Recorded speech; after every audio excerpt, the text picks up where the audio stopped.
Well, that game did not go as planned as we'd like. But, everyone had us going to beat them. Everyone had it. All the big-time sports analysts said, the Cowboys are going to kill them, whatever. But as Cowboys fans, we knew what was going to happen. Or we had the feeling of what could happen, and it happened, It's a great recipe. The Packers, Rodgers, the refs, and Lambeau Field. It's just a tradition now, I don't even have to speak on the history of it, Us Cowboys fans, we know what goes down in Lambeau Field when we go there.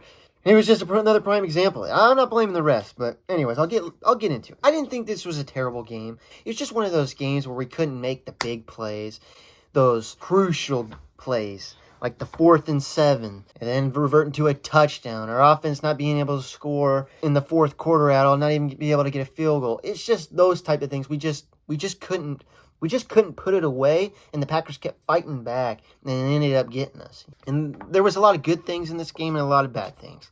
The top good thing is the team's motto, resilient. That is what our offense was. You look at, we scored the first touchdown, and then we get the fumble, but then we had that momentum-killing, just to the heart, a knife to the heart interception in the red zone, and then them scoring, and then having another interception, and them capitalizing and scoring and putting us down.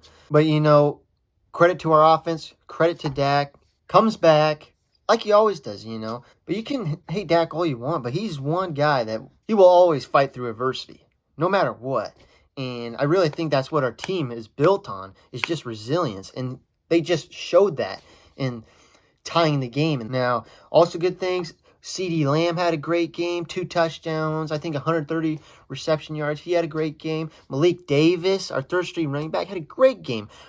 Tony Pollard had a good game. There was a lot of positives from our offensive standpoint. Just the only knock on the offense was when we were in position to really put the game away or get up 3 possessions maybe, we just couldn't quite get that one more first down to get a field goal or that one more touchdown. You know what I'm saying? We just couldn't quite get it.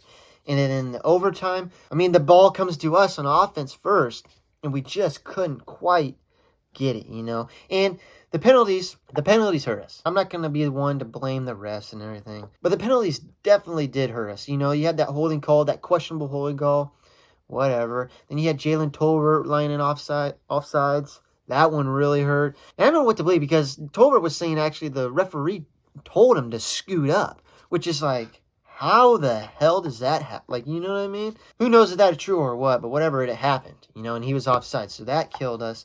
And you had the CeeDee Lamb missed PI call. It's like, but no matter what, we had way more opportunities to put that game away before overtime. So you can't just blame the refs, but the refs definitely didn't help us. Now, if I switch to defense, the good things we had, you had Sam Williams, the little opportunities he has, he makes the most of.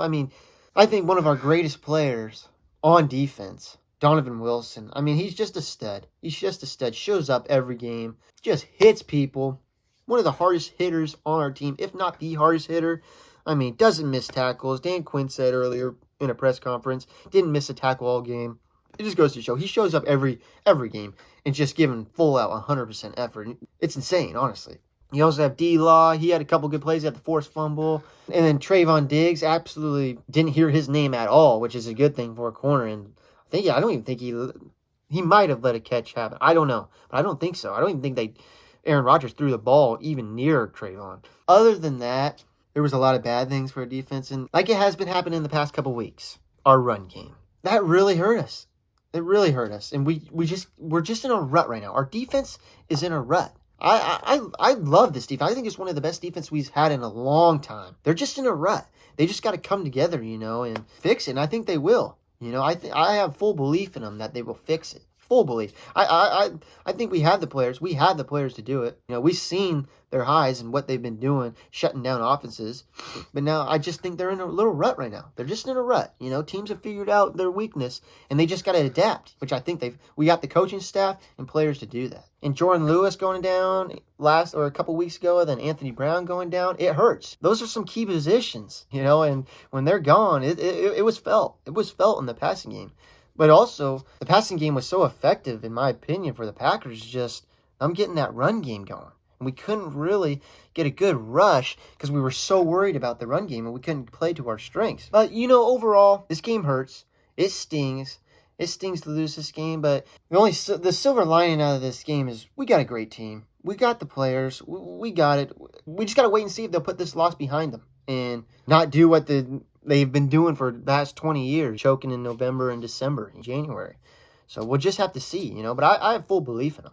But as a fan, and for me, this game this is one of those games where I just sat back and I'm like, dude, why do I care about this stuff so much? I just think that's like, it's so stupid. Why do I care so much about a football team that I have no involvement with? None. I'm not even near Dallas. If they win or lose, no way do I gain from it or am affected by it. Like, why do I care so much about it? It just, I look at it, it's like so stupid, But it's just something I love. For some reason, I love the Dallas Cowboys in this football. There's not another sports team. I love baseball, basketball, golf. I mean, there's many sports I love watching and love playing. And there's a lot of favorite teams that I have. But it doesn't even come close with the Cowboys. I get nervous for every game, and my emotions are actually affected. If they win and lose, my day is kind of affected by it. And it's like, damn, it's just like a sport that's like, I don't know. But I just love it, and there's millions of people that love the same team that I love and other teams who love it even more than I do. You just got to accept it. But it also got me thinking, it's like, all right, so how could I affect this game or whatever? But as fans, you can't. There's nothing we can do.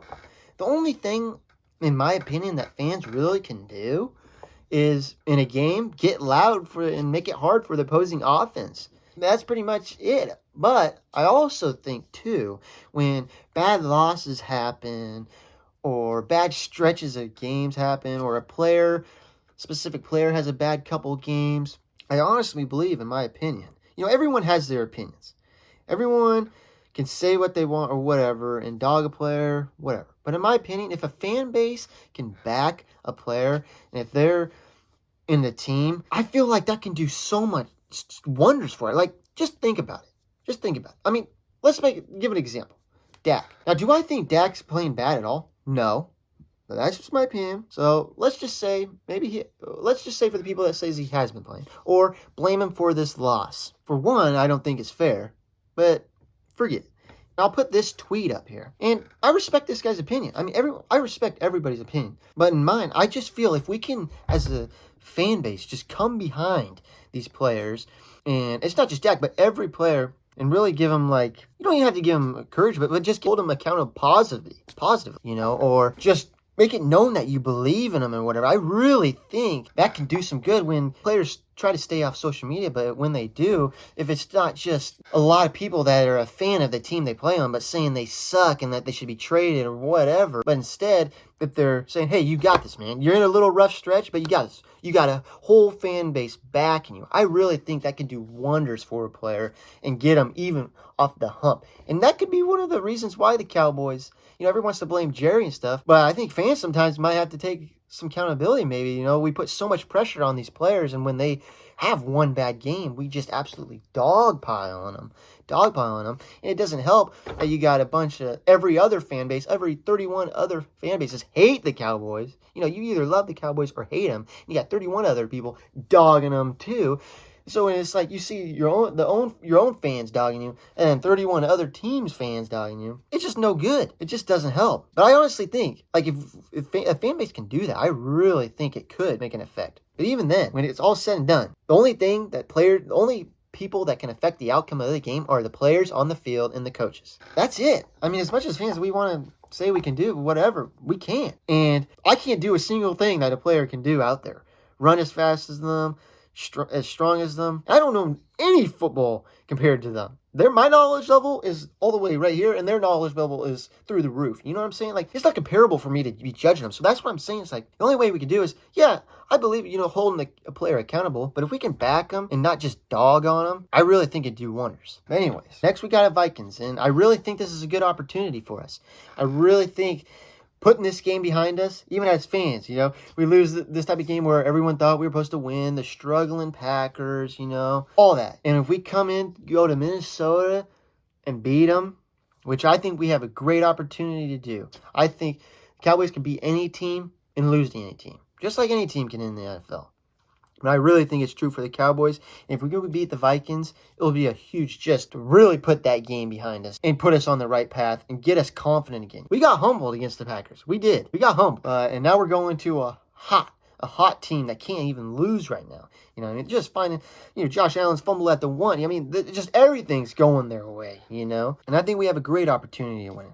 If our defense can fix and get out of this rut and stop their run game, I mean, hold on for a second. I think that's what makes this loss hurt so much is our defense is our heartbeat. And what they've showed like they're great, you know, and they're shutting offenses down. And when we're up 28-14, we're like, dude, we got this. Our defense has got this, you know, and they didn't. And that's what really makes it sting is like, dude, we had that win. We had it. We had that win.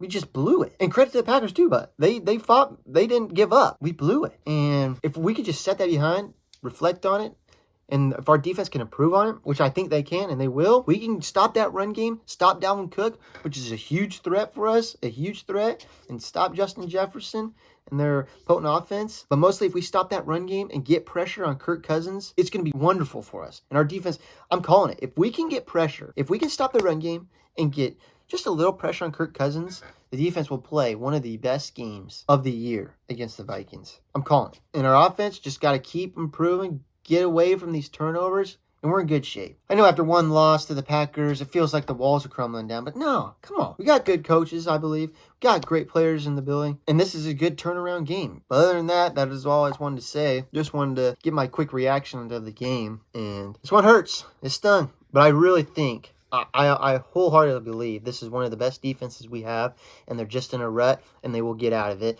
And our offense, I fully believe in Dak. It's just, will they do it, you know? Will the Cowboys break out of the November, December, January of the past 20 years, you know, stretch that they've had? Will they break out of what they usually do in those months? We'll just have to wait and see.